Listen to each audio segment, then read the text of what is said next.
In the spring of 1943, Japanese ace pilots flying over the Solomon Islands began reporting something they could not explain.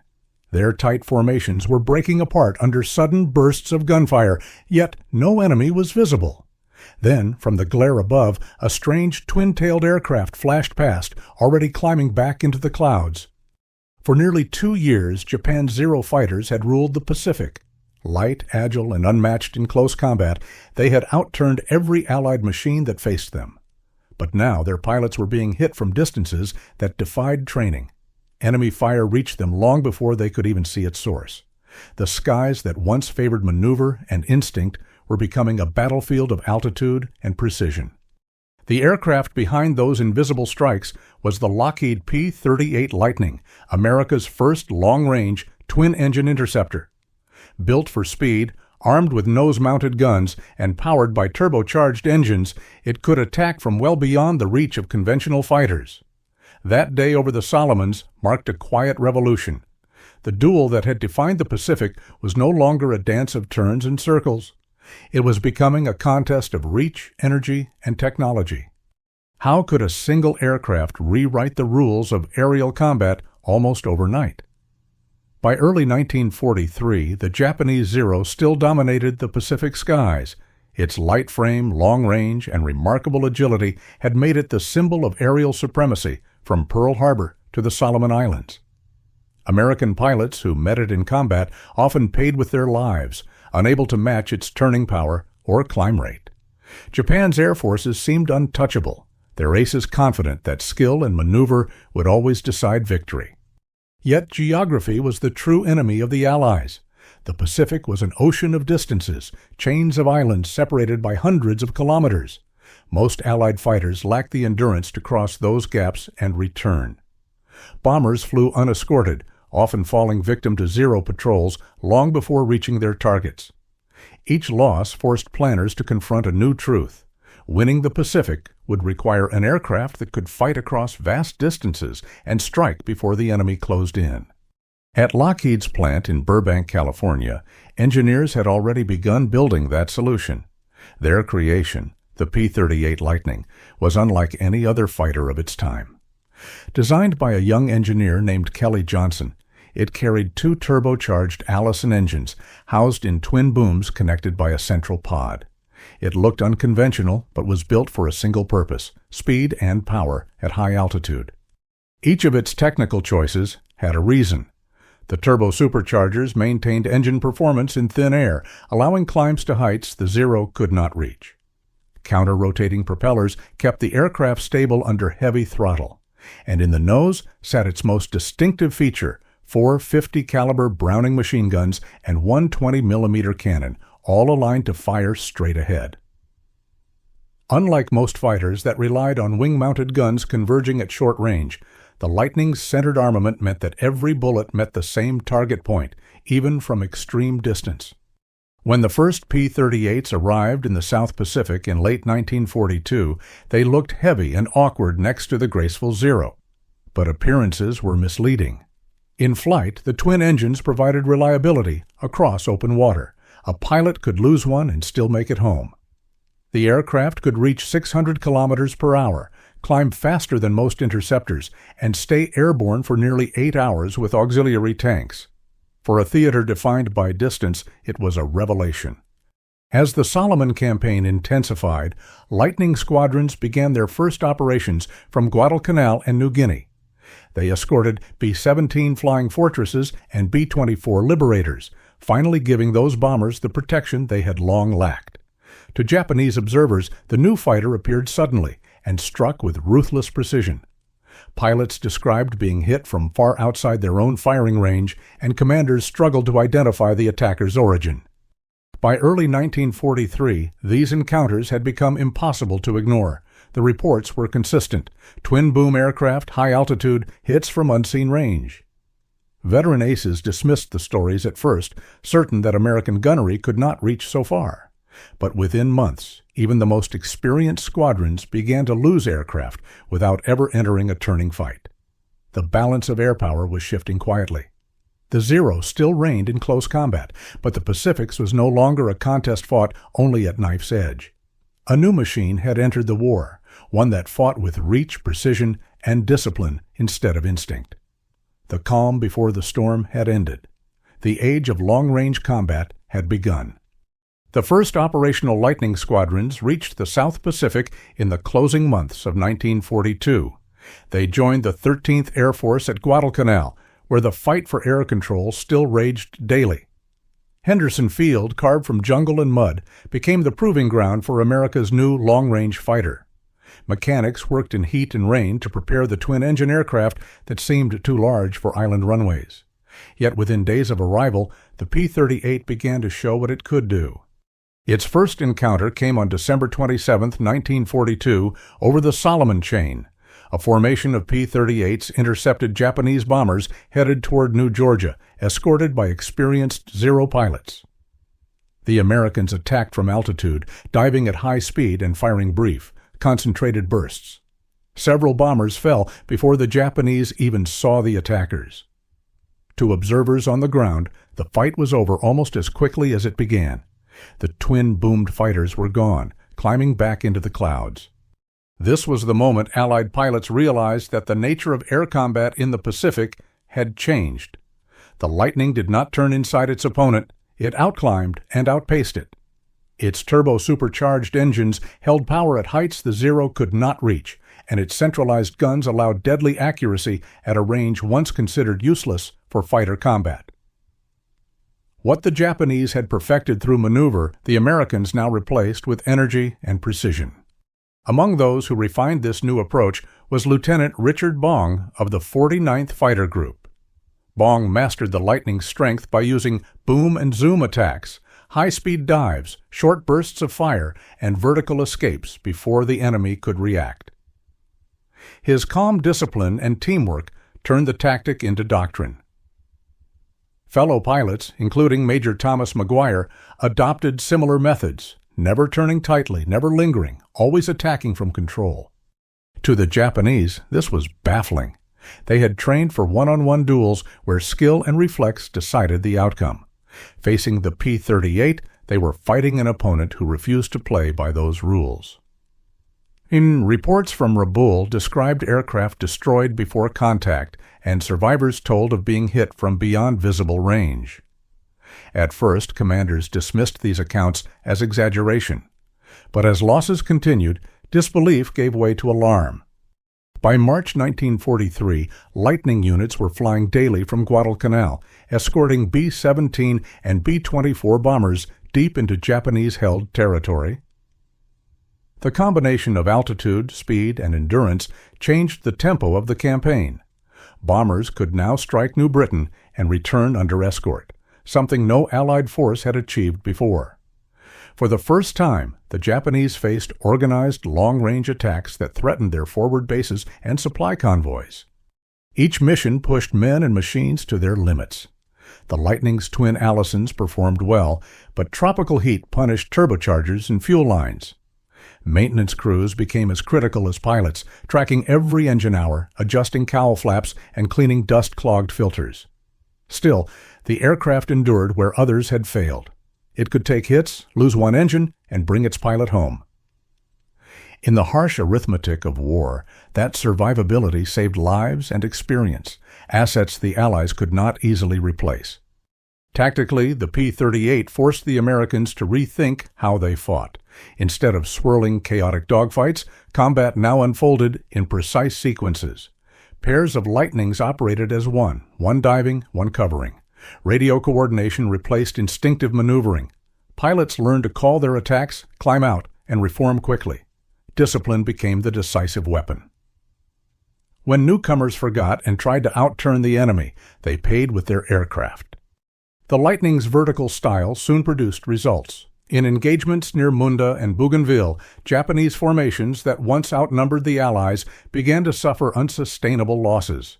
Zero pilots attempted climbing spirals to counter the dives, but the heavier Lightning still climbed faster. Others tried head-on passes, yet the American guns, aligned in the nose, delivered tight, devastating bursts that shredded their thin airframes. By mid-1943, Japanese intelligence finally identified the strange silhouette as the Type II twin-body interceptor. orders circulated to avoid it in high-altitude combat. But those orders came too late. The Lightning already dictated the terms of battle. Its long range allowed it to appear without warning, fight on its own schedule, and vanish before pursuit could close. Meanwhile, Allied training refined the method further. Instructors emphasized altitude as currency. Each meter of height meant potential speed. Pilots learned to treat energy as a reserve and never waste it on showy maneuvers. The doctrine's simplicity was its strength: climb, strike, and escape. Precision replaced improvisation, and victory followed structure. By summer, Lightning squadrons had matured into cohesive teams. Each element had a defined role. Lead pairs attacked, trailing pairs climbed for cover, and controllers on the ground managed timing through radio relays. Missions that once ended in disarray now unfolded like planned drills. The discipline transformed the American approach to aerial warfare. To the Japanese, the shift felt almost mechanical. Veteran aces described battles where the enemy attacked from impossible height, struck once, and disappeared. Even when outnumbered, the P-38s controlled tempo and distance. Morale among Japanese squadrons began to erode. The certainty that skill could overcome technology was fading. By the end of 1943's first quarter, the P-38 Lightning had achieved more than victory in the air. It had changed the equation of the Pacific War. It had extended the reach of Allied bombers, restored initiative to the air forces, and introduced a doctrine based on precision and control. The duels of the early war were over. From then on, success in the sky would belong to those who could master altitude, energy, and discipline. The quiet revolution that began over the Solomon Islands was complete. The Japanese still possessed courage and experience, but neither could counter a weapon that struck from beyond sight. The age of the close dogfight had ended, and in its place rose a new kind of air war, one built on the long reach of the Lightning. At dawn over the central Solomons in mid-1943, radar operators picked up a formation of Japanese bombers heading south from Rabaul, escorted by veteran Zero fighters. Controllers at 13th Air Force Headquarters immediately scrambled Lightning squadrons from New Georgia. The plan was precise and disciplined: climb to altitude, strike from above, and avoid the turning fight that had once cost so many lives. As they climbed through thin, humid air, the twin turbochargers on each Allison engine roared, maintaining power where others faltered. The contact came minutes later. High above the clouds, the American pilots rolled into steep dives, each aiming at bombers before the escorts could react. Their guns opened in short, steady bursts, the centerline fire converging in a solid stream. 2 bombers fell in flames before the Japanese formation scattered.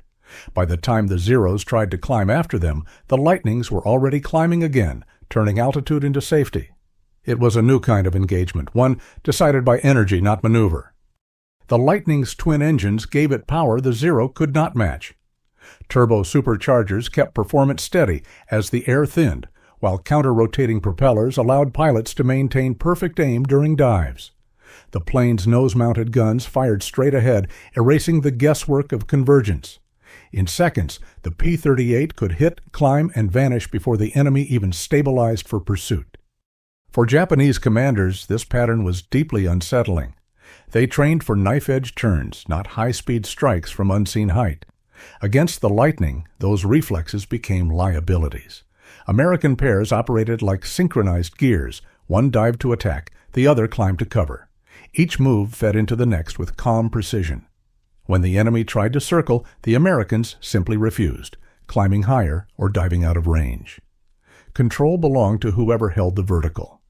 Ground observers noted how the new fighters appeared without warning, then disappeared into the sun.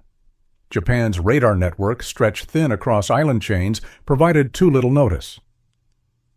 By the time interceptors reached altitude, the Lightnings had already broken contact.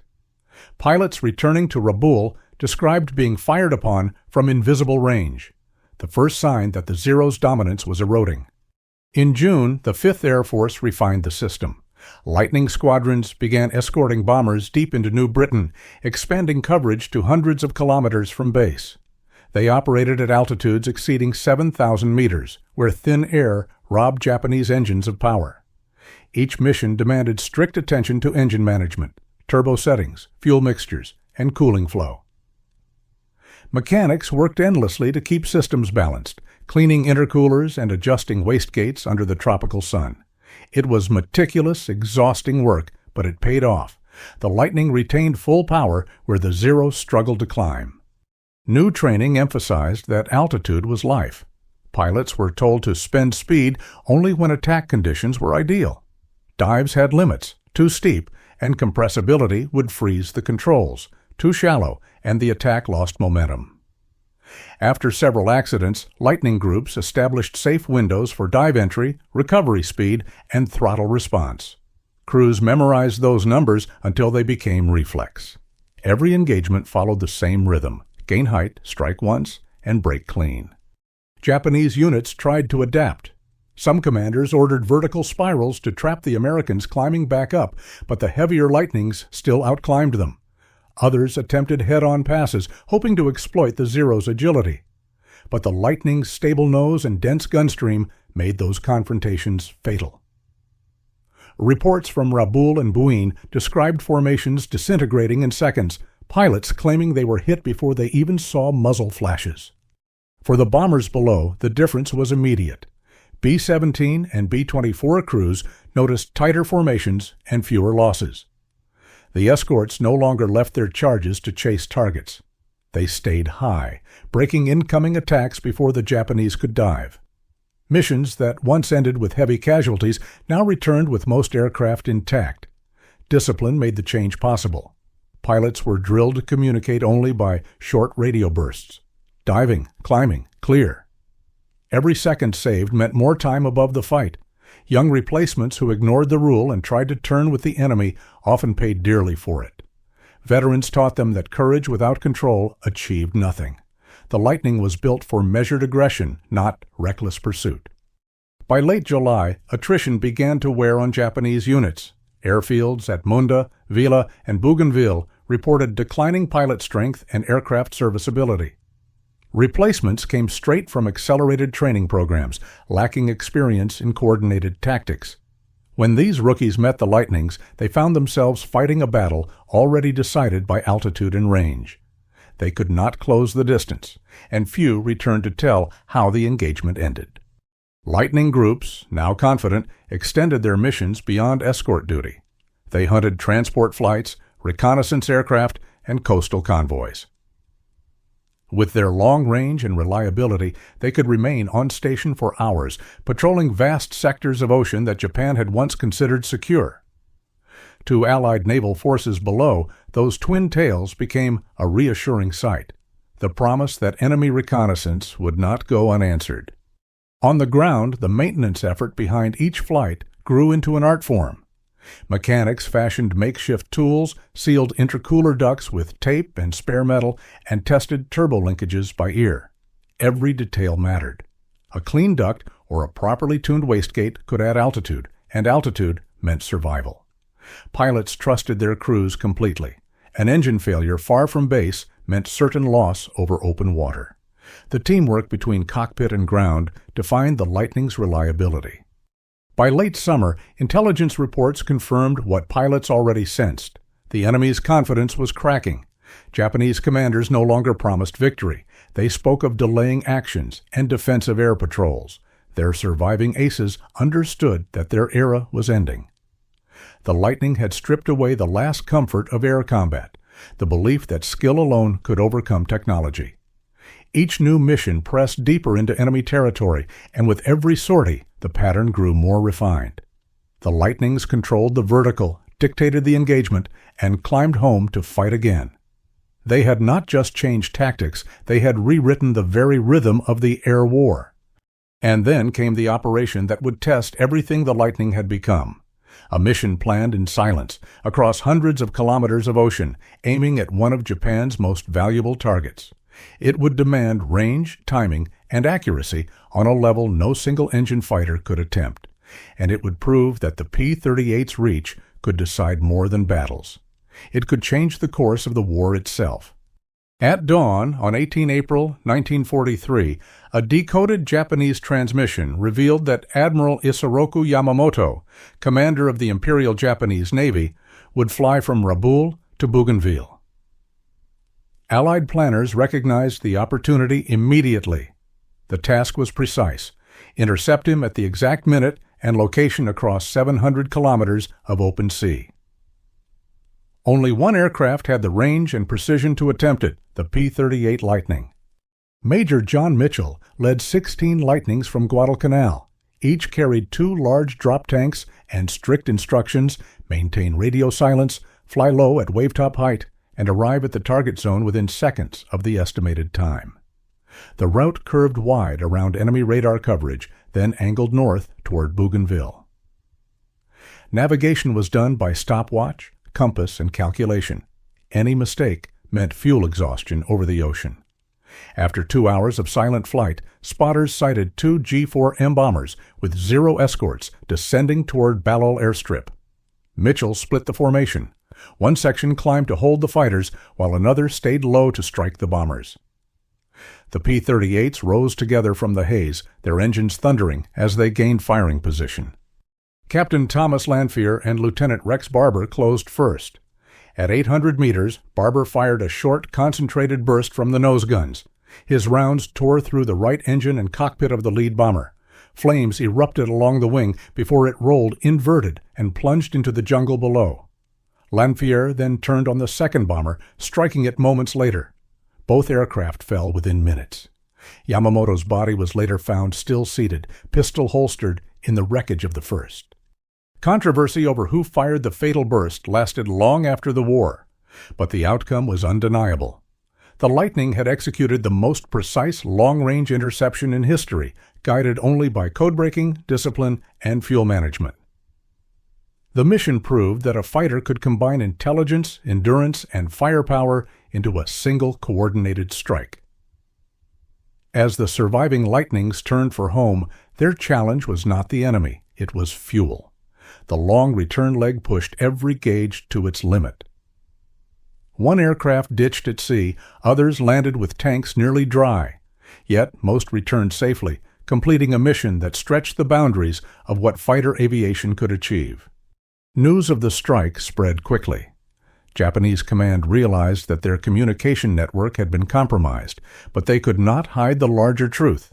The enemy now possessed the reach to strike their leadership at will. In the months that followed, Japanese air units altered flight schedules, used circuitous routes, and reduced radio traffic. Yet the fear remained.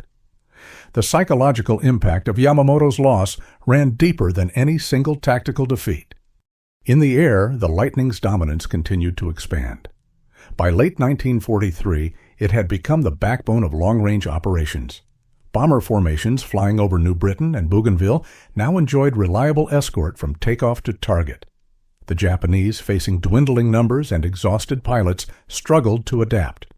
Their newer aircraft, like the Ki-61 and Ki-84, could challenge the Lightning at lower altitudes, but engine failures and fuel shortages crippled their effectiveness. American pilots refined their coordination further. Controllers arranged stacked formations with low elements to bait enemy fighters and high groups to strike from altitude. The method mirrored the Yamamoto operation: precise timing, vertical advantage, and minimal radio chatter. Ground crews supported this rhythm by maintaining aircraft to exact standards. They cleaned intercooler ducts, calibrated turbo wastegates, and monitored plug fouling in the heat. Every detail translated into altitude or speed, and in combat, those margins meant survival. Japanese after-action reports described the new reality with growing frustration. Interceptors attempted to climb but stalled in thin air while Lightnings cruised overhead. Even veteran aces who once dictated battles found themselves under constant disadvantage. One officer wrote, "They attack from heights beyond reach and vanish before pursuit." It was a quiet acknowledgement that the Zeros doctrine, close turning combat and individual skill, no longer applied. Meanwhile, Allied crews grew increasingly confident. Long-range missions to intercept convoys or patrol sea lanes became routine. P-38 formations hunted reconnaissance planes, often catching them hundreds of kilometers from base. Their long endurance meant they could loiter for hours, appearing suddenly from sun glare and disappearing again into cloud. Each success compounded Japanese uncertainty about where and when the next attack would come. As the Solomons campaign gave way to operations against New Guinea and the Bismarcks, the Lightning's endurance turned into a strategic weapon. The same aircraft that had struck Yamamoto now escorted bombers, photographed coastlines, and struck airfields deep behind enemy lines.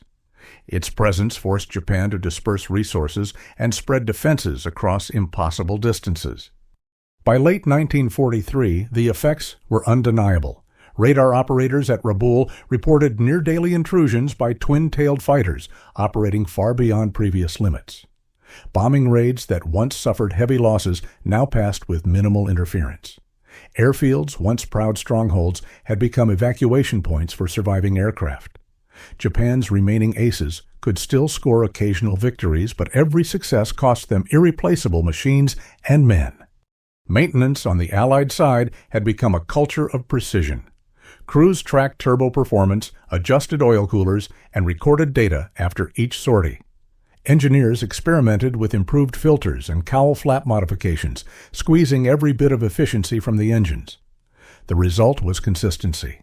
Each Lightning could deliver full power at altitude and endure long missions without failure. The Yamamoto mission had proven a point far beyond symbolism. It demonstrated that information, technology, and discipline could align to eliminate even the most protected target. From that moment forward, the P-38 represented something more than an aircraft. It embodied a new way of waging war. By the end of the year, the skies over the Solomon Islands and New Guinea no longer belonged to Japan. Each engagement told the same story: altitude gained, strike delivered, climb away. Where the Zero once ruled through maneuver, the Lightning now ruled through reach. As 1943 closed, the United States held the initiative in the Pacific. The twin-tailed fighter that once startled Japanese aces had rewritten the rules of air combat. No longer bound by range or visibility, it turned the vast ocean into an Allied domain. The lesson of that year was clear.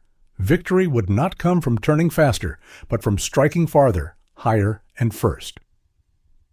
By early 1944, the Pacific War had entered a new phase. Japan's early air supremacy was collapsing under pressure it could no longer sustain. Its best aces were gone, fuel reserves dwindled, and aircraft production fell behind Allied replacement rates. What began as a contest of skill had turned into a struggle of endurance, and the P-38 Lightning stood at the center of that transformation. In the New Guinea campaign, Lightning groups advanced with every Allied landing.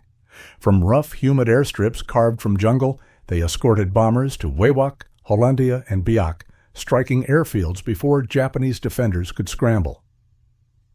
Each mission followed a familiar rhythm: climb to height, attack from range, and exit before the counterattack.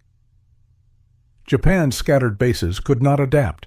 Engines overheated, spare parts ran short, and the once proud Zero could no longer climb to meet its enemy. The Lightning had become the Pacific's long arm. With drop tanks, it could fly over 3,000 kilometers, enough to escort bombers to distant targets and return with fuel to spare. Turbo-supercharged engines delivered full power where others gasped for air, while its heavy frame absorbed punishment that would have shattered lighter fighters. American crews came to trust the twin-boom aircraft not only for its speed, but for its habit of bringing pilots home. To the Japanese, every engagement felt increasingly one-sided. The tactics that once defined their dominance, tight turns, sudden climbs, and aggressive close attacks, now failed against an opponent that refused to fight their way. When the Zero tried to outmaneuver, the Lightning climbed. When it tried to climb, the Lightning dived. What once felt like a duel between equals had become an exchange between generations of technology. By mid-1944, Allied forces had gained control of the Bismarck archipelago, isolating Rabaul and cutting off Japan's forward airfields. P-38s now flew from newly captured bases, stretching their reach toward the Philippines. Lightning squadrons escorted bombers across the Celebes Sea, hunted supply convoys, and struck radar stations before they could track Allied formations. In every operation, precision and coordination replaced improvisation. Pilots attacked in disciplined pairs, radioing only brief calls: diving, clear, reform. Each movement was deliberate.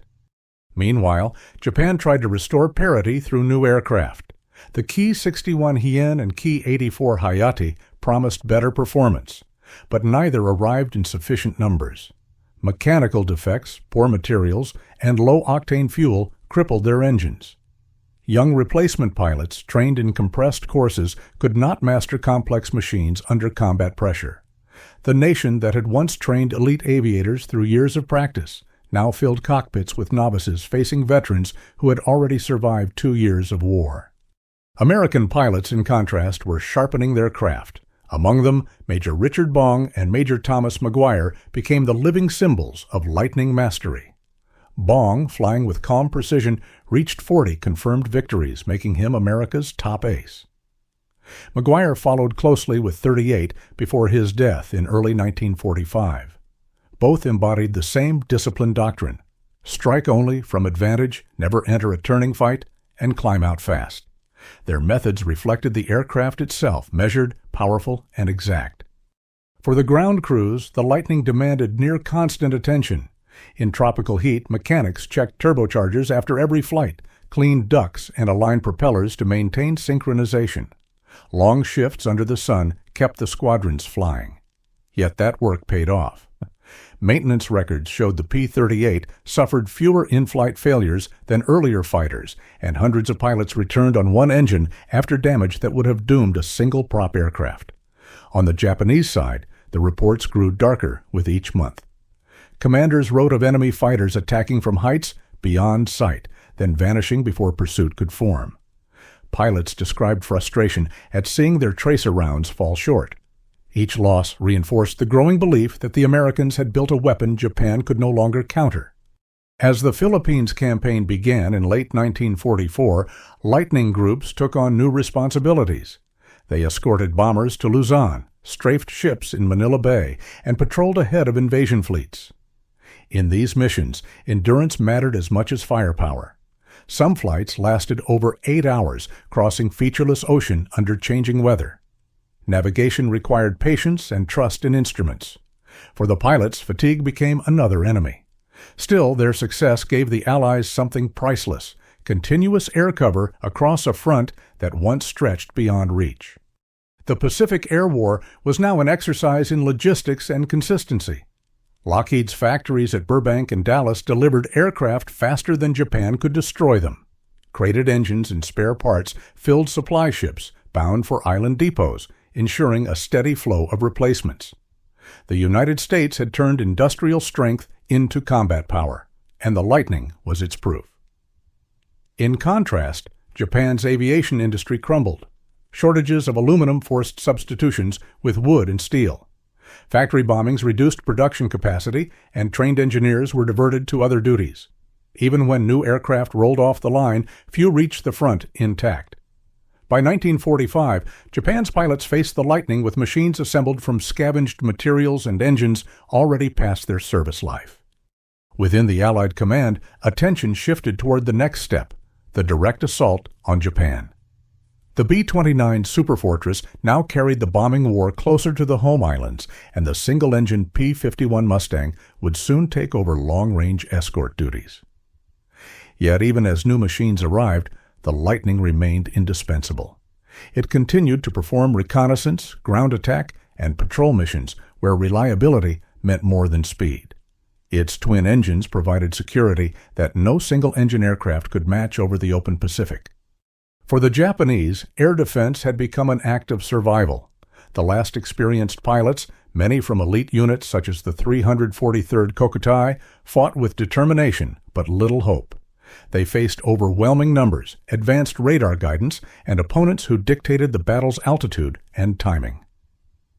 Reports from surviving squadrons spoke of exhaustion and inevitability.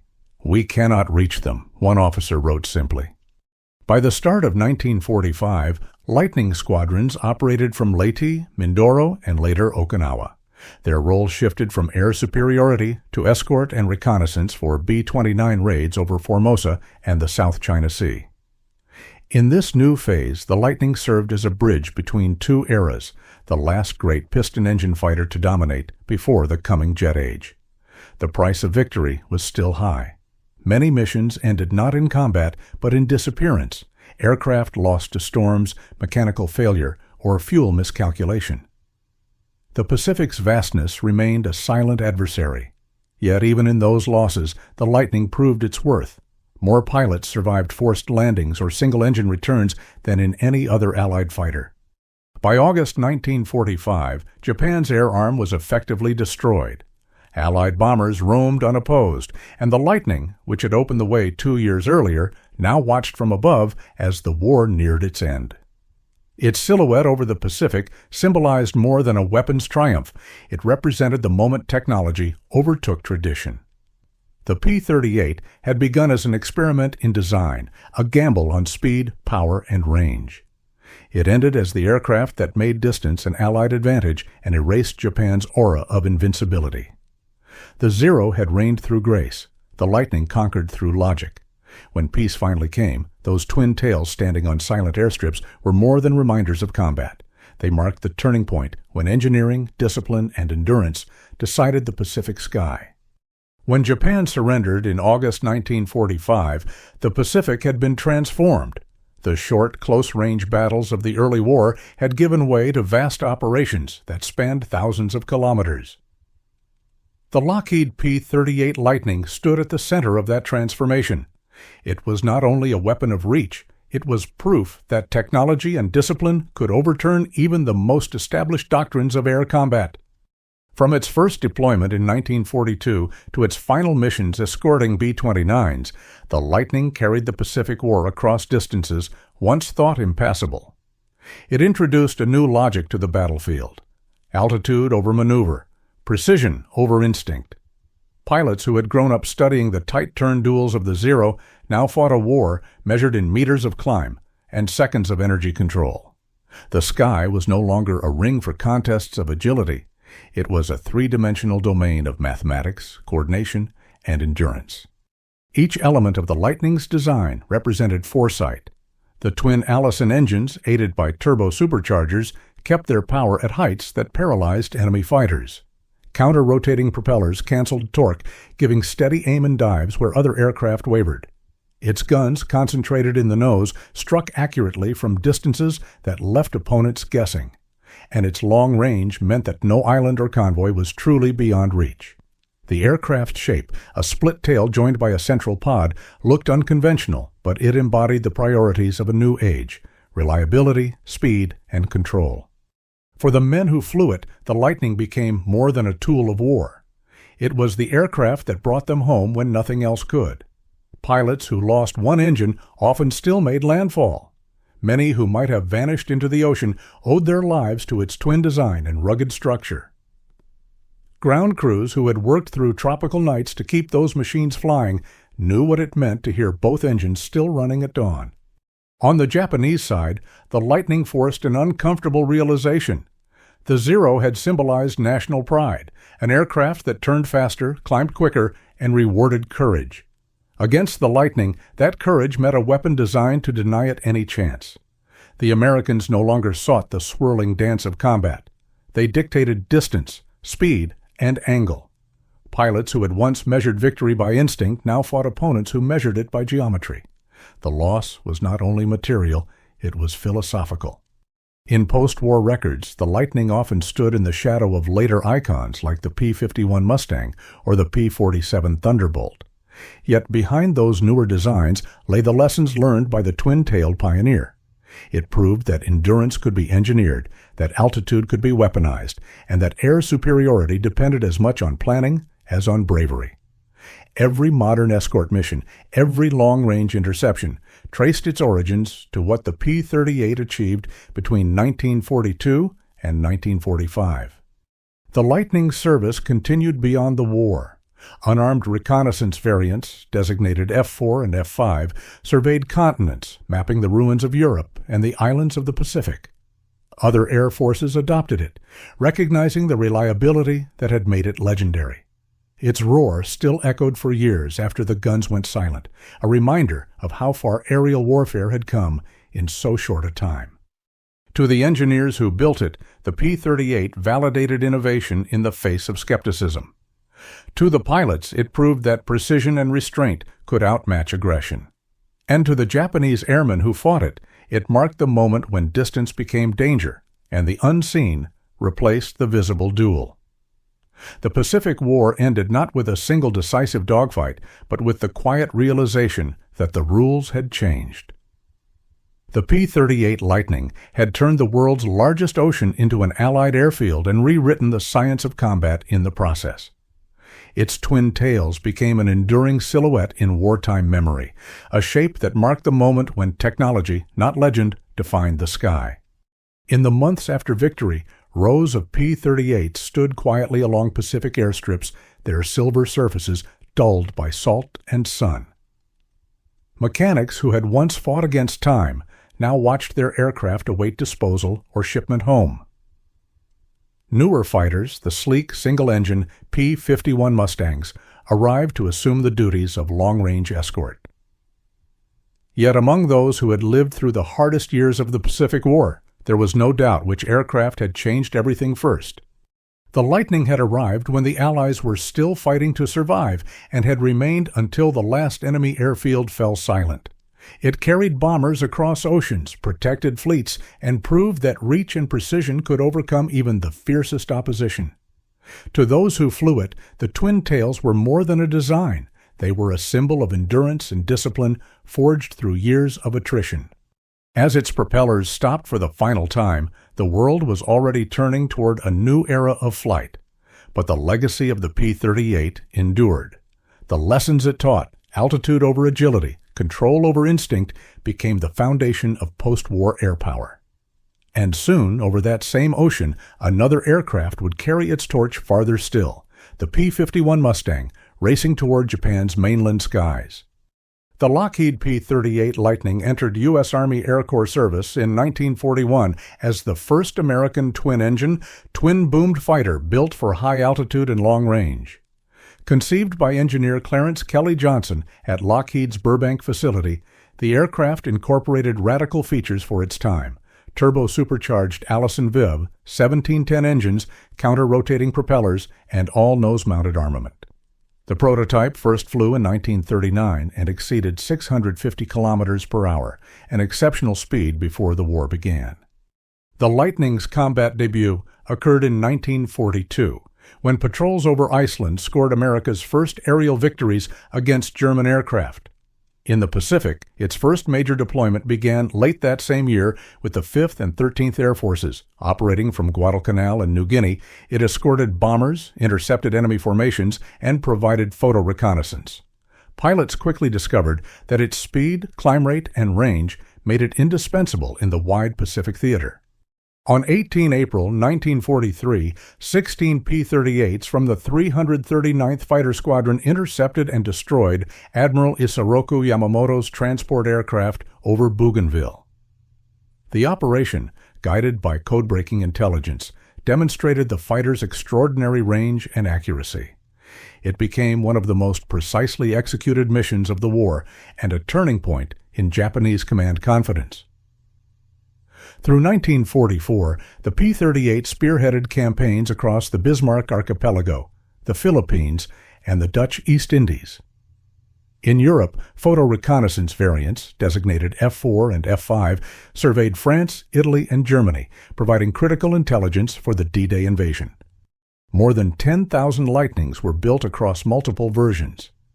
The later P-38J and L models reached top speeds of over 660 kilometers per hour and combat ranges exceeding 3,700 kilometers with external fuel tanks. Concentrated nose-mounted guns, 450 caliber Brownings, and 120 millimeter cannon gave them devastating forward firepower, unmatched by contemporary fighters. The Lightning produced two of America's highest-scoring aces, Major Richard Bong with 40 aerial victories and Major Thomas McGuire with 38. By war's end, it had served in every major theater and destroyed more than 1,800 enemy aircraft in the Pacific alone. The P-38's success established the foundation for long-range escort tactics and permanently altered the design philosophy of post-war fighter aviation.